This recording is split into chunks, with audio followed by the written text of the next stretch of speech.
Hello everyone and welcome to another Looker Studio tutorial. Today we are going to learn how to create a donut chart in Looker Studio. We're going to go straight to the point. Before we do that, make sure you like the video, subscribe to the channel. It helps tremendously to create new content, so thank you very much in advance.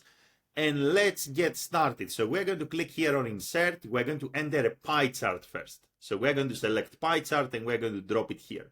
Now, from the right-hand side under the setup column, you can choose the metric that you want to include in the pie chart. You can also choose a dimension. For example, let's choose session default channel group. So we have everything by channel. And now we want to make this a donut. How are we going to do this? Simply on the right-hand side, we're going to click on chart types and we are going to scroll down and we are going to select donut chart here.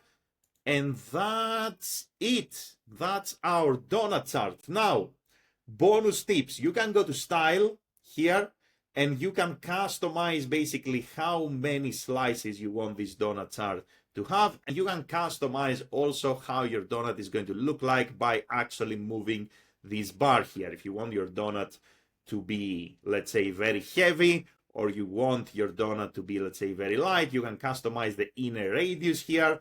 And that's it. That's how easy it is to create a donut chart in Looker Studio. Let me know if you have any questions in the comments below. If you want to work with me, there are links in the video description. Thank you very much for watching and have a great day in any time zone. Bye, everyone.